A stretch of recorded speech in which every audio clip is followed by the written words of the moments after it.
తులారాశి.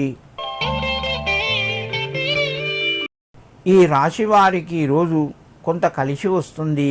ప్రయత్నాలు ఫలిస్తాయి. గ్రహాల యొక్క అనుకూలత పెరిగింది. ముఖ్యమైన నిర్ణయాలు తీసుకుంటారు. సమయానికి డబ్బు చేతికి వస్తుంది. కుటుంబ వ్యవహారాల్లోపట మీరు ప్రత్యేకించి తలదూర్చవద్దు.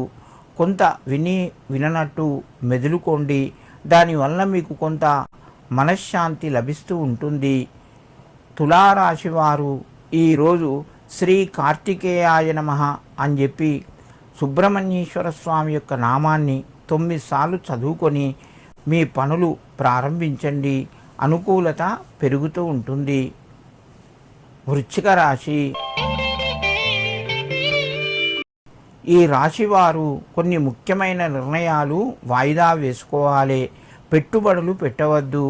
వ్యాపార రంగంలో మధ్యమ స్థాయి ఫలితాలు ఉన్నాయి. ఉద్యోగస్తులకు పై అధికారుల యొక్క ఒత్తిడి పెరగవచ్చును. ఆరోగ్యం అనుకూలంగా ఉంది. శుభవార్త వింటారు. మిత్రుల యొక్క సహకారము మధ్యమ స్థాయిలో ఉంటుంది. దూర ప్రయాణాలు కొనసాగే అవకాశం ఉన్నది. వృశ్చిక రాశి వారు ఈరోజు అయ్యప్ప స్వామికి నమస్కరించుకొని వీలైతే కొంత గంధాన్ని అయ్యప్ప స్వామికి సమర్పించండి.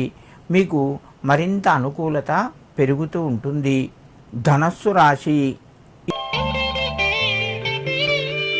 ఈ రాశి వారికి ఈరోజు అనుకూలంగా ఉంది. ప్రయత్నాలు కొంతవరకు ఫలిస్తాయి. ముఖ్యమైన నిర్ణయాలు తీసుకుంటారు. ఆదాయ మార్గాలు పెరుగుతాయి. ప్రయాణాలు కొనసాగుతాయి. ఉద్యోగస్తులకు వ్యాపార రంగంలో ఉన్నవారికి కొంత కలిసి వస్తుంది. ధనస్సు రాశివారు ఈరోజు సుబ్రహ్మణ్యేశ్వర స్వామి యొక్క నామాన్ని ఓం అగ్నిగర్భాయ నమః అని చెప్పి 9 సార్లు చదువుకొని మీ పనులు ప్రారంభించండి.